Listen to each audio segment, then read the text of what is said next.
Welcome to the Wealthy Artist Podcast. And I'm your host, Sarah Clanton. And I'm Wilson Harwood, and we're talking about how to develop your wealth, enjoy financial freedom, enjoy artistic freedom, and live the life you've always imagined. Welcome back. Pew, pew, pew, Hey, pew, pew, hey, pew, hey, pew. everybody. That's a different one this time. Yeah. I hadn't done before. Maybe you can cue that one in right here.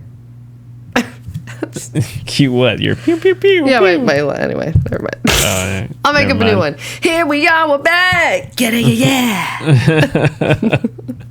We're back at you for another episode. How's your Monday going so far? Oh, or man. whatever day it is. Yeah, what day is it? Tuesday. But Today's wait, Tuesday, we but record for on people Tuesday, listening- which we release on Mondays. Yeah. Now you know the secrets. Oh, they know it. They know what's up.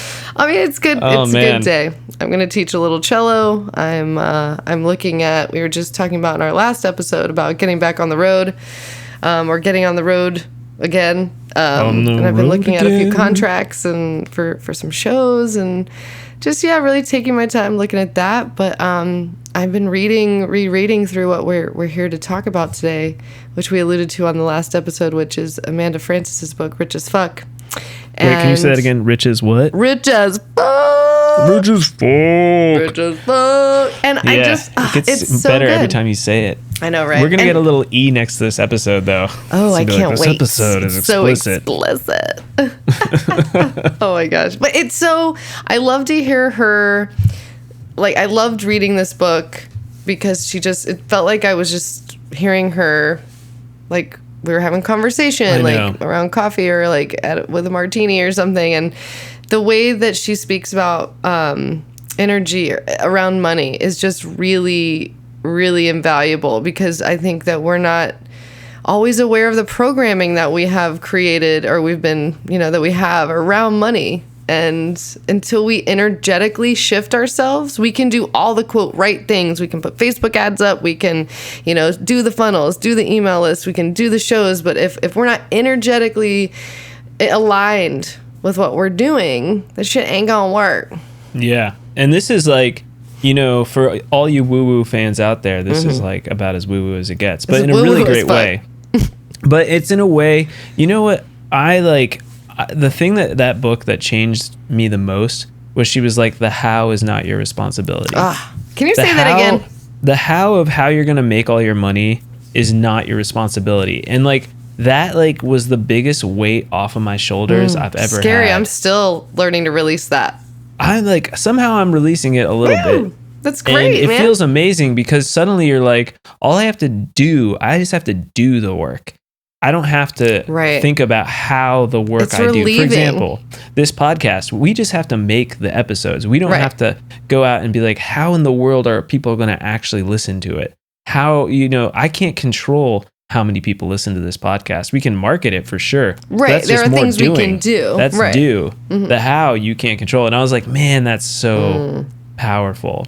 So the how of your music career is not up to you. The most important thing is you have to do the work of promoting your music, making your music, but then you Showing release up it. You to just the show gift. up. Yeah. If you show up every day and put in your best effort, the how will then work itself out. And then the key thing with Amanda Francis is the energy. You have to also, part of the work is showing up with the right vibrational frequency. And do you even the like what right you're doing? energy. You can't make this Yeah. work if you just don't like it either. You Exactly. got to get into your joy there too. But yeah, the energetic match of something that you brought up that I want to make sure we talk about is the minimum maximum energy. We explained that, what your minimum is for energetically for your money. Yeah, this also was huge. So you have to tap into what is your energetic minimum for money. And we all have one. And I think she explains it so eloquently in the book. But basically, she makes the point that everybody, no matter who you are, there's some amount of money that you will not let your bank account go under that amount of money. It just won't really happen. And you might be like, I don't know. But think about it. Your whole life. It could be negative something. It could even be negative, yeah. But you wouldn't let it go negative 5,000. You might only let it go negative 500. And that's your energetic minimum. Or your energetic minimum I know for me, for a long time, was $2,000 a month or something really small that I'm like, oh, dang. But you were like, oh, if I could just make that $2,000. And for her in the book, she said it was $3,000 a month. And I've totally been there too. So I'm like, oh my God, I can relate to this.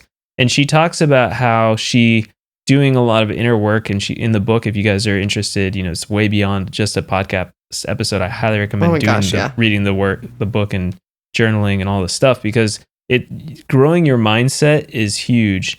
And so you want to do the work to grow it to where your energetic minimum becomes higher.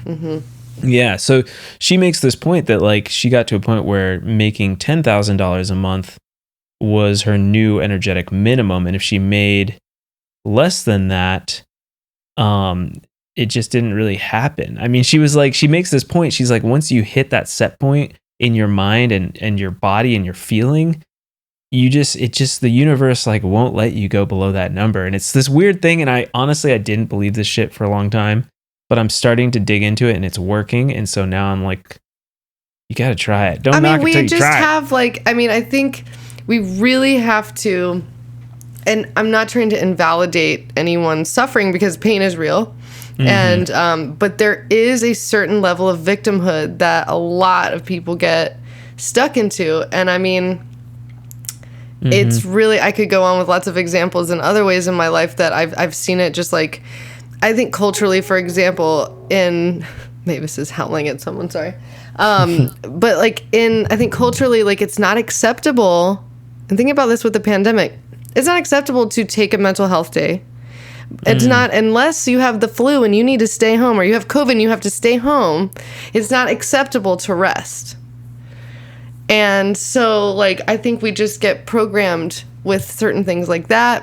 We don't even realize that, like, energetically, that, like, oh my God, we're tired. How can we attract stuff? Like, because we're just so drained and we feel like we should do this and we feel like we should do that. We never sit down. And, like, I'm rereading this book right now, and she's talking about, I'm just in chapter 2.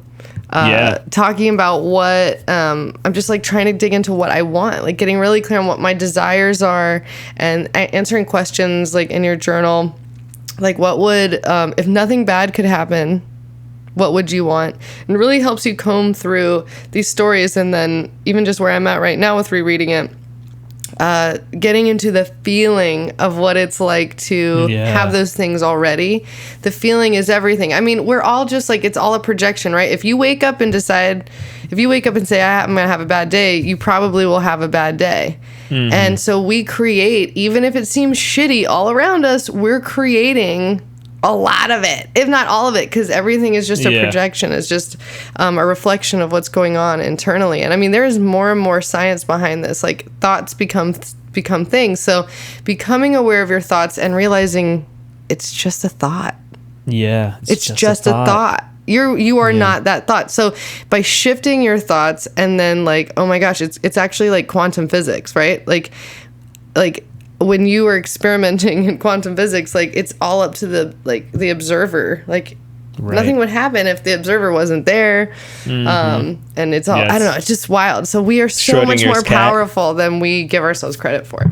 It's so true. And because I was one of those skeptical people, so I'm trying to imagine my depressed former self that's like anxious, depressed, sad, having a bad day, listening to this episode and be like, sure, Sarah, it's so great to just like shift your attitude. Like that's so easy, right? And I'm like, it's actually not. And I think the hardest thing... Sometimes we need therapists. Sometimes you need a therapist. Yep. Sometimes you need help. Sometimes you might need medication. There's nothing wrong with that. I had a huge, horrible week a couple weeks ago, just so fucking depressed. And I think for me, my goal is not to just get really high on this and then just crash. Because I just get these really high expectations. I'm like, I'm doing all the manifestation, meditations. It should be happening, and it's not happening the way I think it should be, and it's not happening fast enough. And I just and all this, seeing people go back on the road, I don't know, the eclipse is happening right now, and Mercury in retrograde. I have this deep depression, and then when I was trying to question it and look at it, are these things true? They're not, but it took me a few days to get out of it, and I'm grateful to have support, but it it takes work. This is work. It's not like read a book and I'm like feeling fucking fantastic. Yeah. So I just wanted to say that to have a lot of vulnerability and self-compassion and compassion for you all who are in a spot of maybe extreme negativity listening to this, which I hope this podcast can be something that's therapeutic that helps you get to the mindset that ultimately I want all of us wealthy artists to be at, which is the Amanda Frances mindset, which she honestly is at like some high level thing. I mean, her taking mindset the power back too is pretty empowering to hear what she's talking about. So I just wanted to say that to get it out of the way, because I think it's hard listening to these self-help type podcasts and books, and it's just sort of like it gets that endless like positivity can kind of wear on you. Oh my gosh, totally. That's the whole thing. You can't just like positive think your way into this stuff. Like that's why I love Amanda Frances's like her approach too, because she's not just like feel happy about it. She's like look at your shit and comb through it, because I mean, and this has just been a huge theme. I mean, I think, and we live in a world of polarities, you know, light and dark, and we need to see all of it in order to grow. And I know that I'm still combing through some of my financial traumas, whatever blocks, but it's a work in progress your whole life. It's not like, oh, I've reached this level and now I don't ever have to readdress it. Exactly. Like, I mean, Amanda Frances even talks about she still experiences these doubtful thoughts and stuff, but she says she works on it every day, which for me is like makes perfect sense, because I've been working on this every day. Yeah. The thing that's really cool about doing these exercises of thinking bigger, and for example, like some of them are like what Sarah was saying with like, you know, what's the most amount of money you could imagine yourself having? And I think this is like a great experiment. And like, what's your like desire? You know, if there was no like, oh, I'd have to play this many shows a year, and you did all the math, exactly. like I could make $60,000 a year or some crap like that. No, I'm like, what's the like, if you could have everything you ever wanted, what would it be? And I came up with the number $20 million. Hell yeah. And like, I've been trying to feel into that. I think millions of dollars. And you guys might listen to this and be like, Wilson, you're such a dick, or like whatever thing pops in your head. I can just imagine that right there, that story is something that she talks about that I see come up in a lot of these books is like, what is your attitude? And man, where did I hear this specifically lately? What is your attitude towards people in your industry? What is your attitude towards people who have a lot of money? What are people who in your industry have a lot of money? What's your attitude towards them?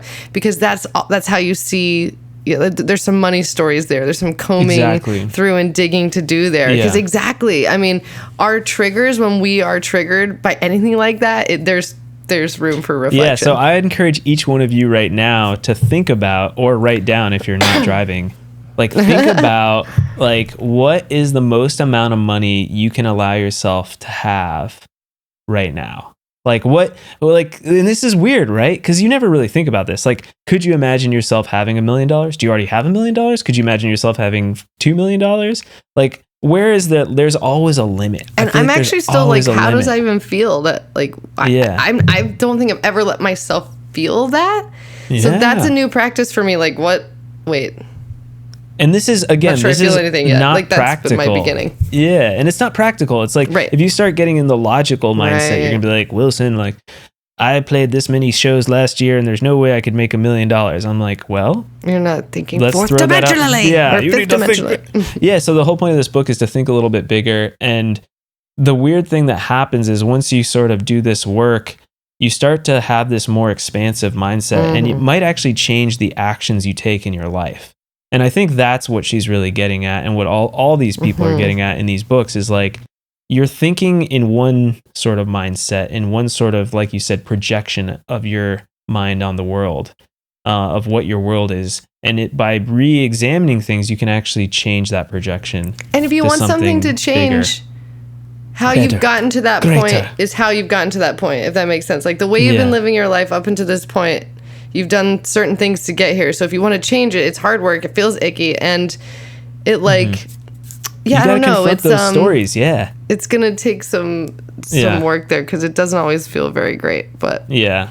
I just wanted to throw that out there, because I think that those type of conversations are hard. And then once you start doing this work too, what's really fun is you'll go hang out with your friends, and you'll get like this weird, like spidey sense when people start talking about not having enough. Right. Not being like, I'm so broke, I can't afford it. Yeah. I don't have enough. Like, I would know, I'm just a barista. How would I ever be able to afford that? Like, any of those sayings start to trigger you in this weird way. And you're like, whoa, holy shit, I never noticed that before. Right. And to me, that's the craziest thing. Yes. And then it starts to feel very like lonely in a weird way, because you're like, no one really talks at this level where things are expansive. You're into a new place, because there are like people like Amanda Francis, and I went on this live webinar thing. There's like thousands of people on it with her, and it's like there are people, but we have been existing in that place, right? Yeah. So sometimes it's like, oh, but yeah, your awareness is growing, and I mean, and I think it's been awesome. I feel like we've been able to do that for each other over the years when we've been talking. It's like, oh, look, our language around this is this limiting? Yeah, we can catch each other and be like, oh, like Sarah's like, Wilson, what'd you just say? I'm like, oh my God. Yeah. Oh, and somebody actually, this has been really interesting. Someone pointed this out to me the other day. I play solo and I sing with my cello, and I play as Sarah Clanton, but sometimes I get hired to play with other people. Like, I've been on tour with Greg Laswell, and I've played some other tours and blah, blah, blah, and just gone and been like a side person. And I was talking about how I played all these places, but not as myself. And my friend was like, what do you mean? You were there. You played. I was like, well, I was just like a side person. Like, no, you played those shows. You played that venue. And I was like, I didn't even realize I was talking to I wasn't even there. Like yeah, you know, right? It was interesting. So we all deserve to give ourselves a lot more credit than we do. And honestly, the more empowered we become, you know, it's just going to be better for everybody.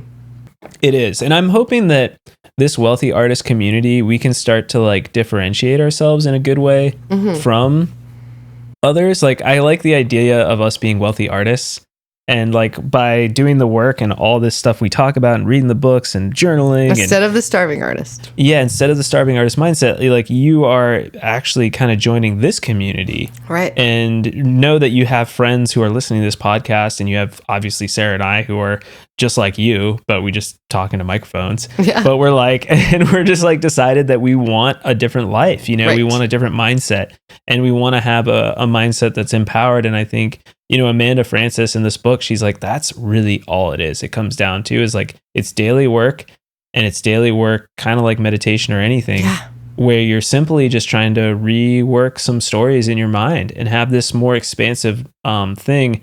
But maybe let's talk about like some ways that people can do this work. Because like one of the things that's cool to me that I think is the hardest is do the exercises. But feeling like you have, let's say you want to $1 million, let's just say, because a nice even number is like your goal. You're like, I just want to be able to feel like I already have $1 million. And so it's like just doing exercises. Like, if you had $1 million, how would you feel right now? God, I don't even know. Like, I'm working on it. And there's a lot of free money exercise and money mantras, money meditations that Amanda Francis has on YouTube. She has a ton of free resources that actually really help, because I am trying to get into that for sure. Yeah, me too. And it's been really cool. Like when you're exercising, for example, she says like when you're kind of getting that like runner's high, you can use that energy and kind of be like, oh, I can feel myself having this. I can feel like that empowered self. And there's nothing like, it's such an interesting thing, because it's so easy to sort of look at it and be like, oh, you're just crazy.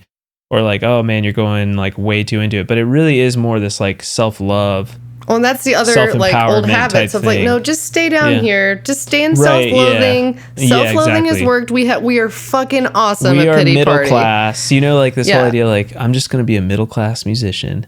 You know, that's the story we've been. There's so much programming, and just being willing to like be aware of it. And the other thing I think is so cool. I don't remember where I read this right now, but there's this experiment that was done. I believe it was in Japan. I could be totally wrong, but it was on this big island, and they had these monkeys, and they taught these monkeys in this one place, these few monkeys, how to wash sweet potatoes. And after 100 of these monkeys learned how to wash these sweet potatoes, all of the monkeys on the island suddenly knew how to wash sweet potatoes. It was not something that they had done before. So this idea of the collective consciousness, like if the more and more of us practice what it feels like as artists to be our fully embodied highest self, our, you know, really getting clear on what we want and what success looks like to us and what it feels like to have $1 million, $20 million a month or a week or whatever it is, you know? And I think that's just going to help us all get to that feeling a lot more. So it's great. So much more than, like, again, healing yourself heals others too. And because I'm definitely working on that feeling, because we're not taught that, like, we're just not taught that, you know, like, all the people with money are bad. You know, we're taught that. We're not taught that it's safe to have money, it's safe to be powerful, and that keeps other people in power. Let's empower there's ourselves. So many things you have to rework. It's almost endless, the amount of things that will come up as you start to confront your own issues with having lots of money. And the other thing I want to say too that I love about Amanda Frances is this idea of actually having more than you can have. More than enough. Overflow as standard. Overflow as standard. And that's something I'm like, yes, I love this. Because, like, imagine having more money than you can even spend. Like, more money than you even want. More money than you even need. More money than you even want to know what to do with. And then you can start giving it away. You can just have it and have this empowered feeling of, like, holding this energy in your bank account. There's nothing wrong with that. Oh my gosh. It's a wonderful thing. And, like, if every artist in this community that listens to this podcast had more money than they know what to do with, that would be a beautiful thing. It wouldn't be this greedy thing. It wouldn't be anything like that. We could do anything we wanted. Yeah. For other, we could help people, like, you know, go to college or not. Or you could help yourself. There's so much we could do. And even, like, beyond the money, like, I think something that's been interesting for me is trying to, because I grew up in an environment where I feel like there was stress around finances. So, like, to have a lot of money means you have to worry about it and you have to stress about it. And, like, that's just how it is. Like, shit could go wrong at any minute. And even though we're totally okay right now, like, anyway, there was this vibe of stress. And I realized, like, oh my God, that's the way that I have, like, whenever I go, in the past, I've gone to work on making money, I've gone to this, like, really tense kind of, like, if I worry about it, I'm going to be more productive, and I'm just going to get really off on, like, you know, exhausting myself. And I realized, okay, that feeling of, like, what if I had more money, like, way more money than I even know what to do with, that overflow? What would I feel like? What would my day feel like? Well, how would I wake up? What would it feel like to wake up knowing that, like, I'm just totally safe and taken care of financially? Everything is just in its right place. Radiohead. It's kind of weird. You suddenly don't have, it's like that. What would you feel like? And why can't you feel like that right now? You can, no matter if you don't have any money in the bank account, because worrying about it is not going to make it come. Sure, you still got to do shit, but, like, that feeling around it. Yeah. Yeah. What would you feel like if it was overflowing right now? Would you feel, like, scared? There's a part of me that even thinking about having, let's say, like, so much money in my bank account right now that I just didn't even know what to do with it. I was like, oh my gosh, there's so much. Would I feel like shame? Would you, you know, there, like, and that's what is important to realize too, that there could be positive emotions, but probably there's some negative emotions that will come up. It could be the same thing. And it could just be very confusing because it's a new feeling. It's really intense. It's so much positive. It feels negative.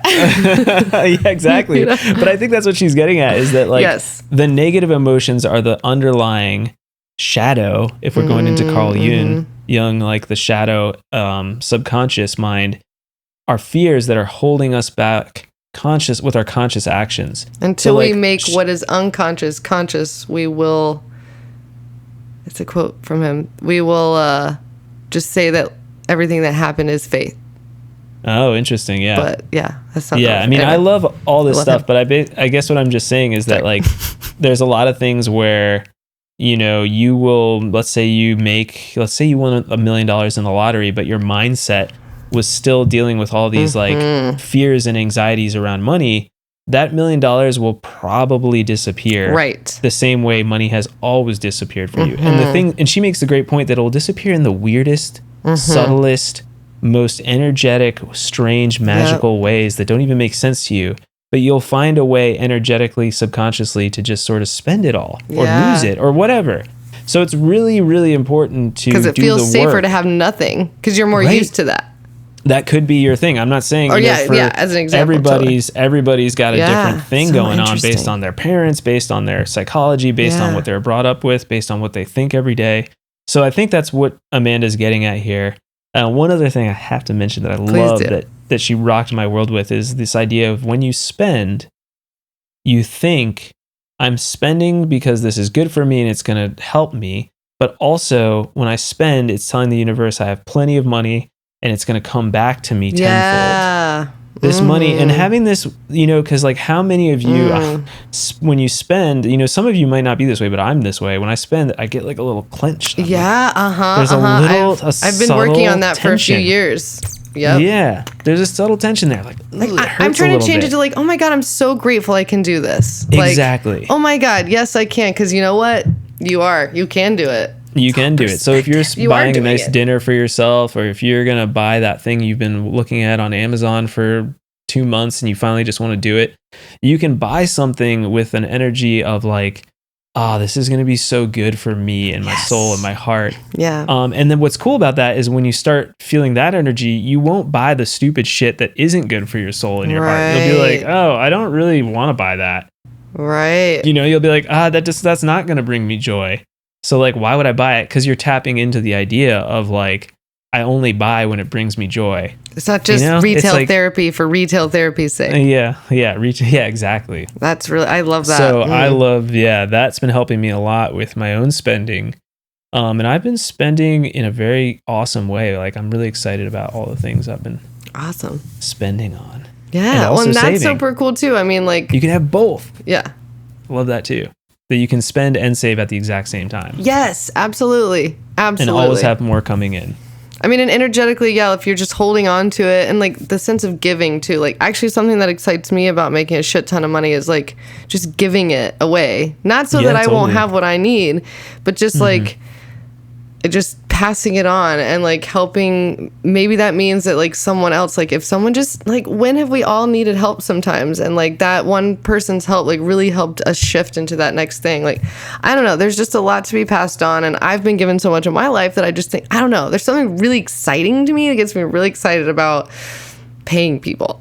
Yeah, I know, right? Paying people I just is think awesome. because it is all energy, and but I'm definitely working with my own blocks, and I can kind of feel them lifting. But like I said, my goal is to like try to kind of keep it's never going to be just like straight across, it's not, but I don't want it to be so many peaks and so many like deep valleys. It'd be cool if it's like rolling hills, Yeah, I think I can feel that it's getting that way, but I can tell you, I know, Sarah, you've said it's been hard for you. It's been hard for me too. Well, and when I fall off the boat or wagon, or it's probably a terrible fucking saying, edit this out anyway, but when I fall out of my habit, that is when and also like I ran out of one of my supplements, and like I just like know, like, or if I'm not getting enough exercise, it's not that when we get super depressed or when like that we're just like the worst, it is just something else we're feeling, and to let ourselves feel all this stuff, because as we do this work, like some shit's gonna come up. Let yourself remember, let yourself heal,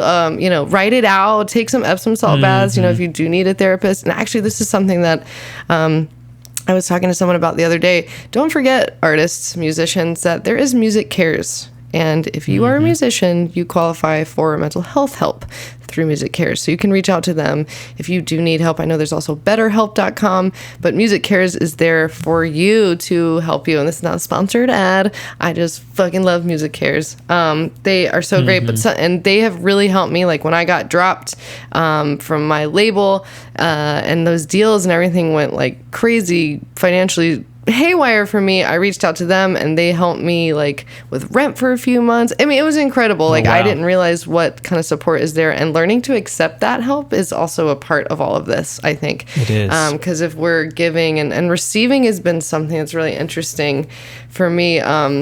Like I think it's like sometimes like when I've been on like some of the biggest stages that I performed at, like there's just so much energy and I'm like, oh my gosh, how do you receive this? But again, not worrying so much about the how, but like allowing. I actually heard this or was it today? I think it might have been today. Actually, I was listening to an Amanda Francis thing, and they were talking about not worrying about the how. And they actually used a great example for musicians, which was like, think of like a tuning fork when you hear a note to tune, you don't think like how it works. You just tune the string to that note, and it, like, the frequencies become aligned, right? And you can hear it and you can feel it. You can feel when a note is out of tune, right? Against a tuner. You can feel when music is not good. Yeah, and so, but you don't like necessarily worry how, but like when the music feels good, you just know it feels good.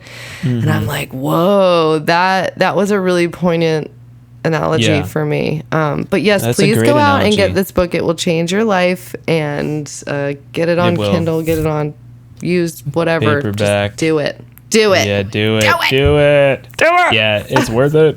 Yeah, can't recommend it enough. And if you're skeptical about this energy stuff, you're a musician, you should believe in magic, because music is magical. Everything is magic. Our words are magic. Yeah. Everything is magic. So I think magic. that's the beautiful thing about us, one being musicians, is like we're kind of like cool, like wizards and witches, and then we're also entrepreneurs. So like those two things together kind of make us the perfect sort of prototype to becoming a wealthy artist, awesome, superhero, whatever you want to call it. I fully believe that each and every one of you can become your greatest self. Yes. And reach that highest potential that you have for yourself in this life. And you're already there because you've decided to listen to this podcast, and you're clearly an artist. And you decided to press play on this podcast. That's right. So you know what's up. Yes. But this was fun. I love this book. I'm super jazzed up.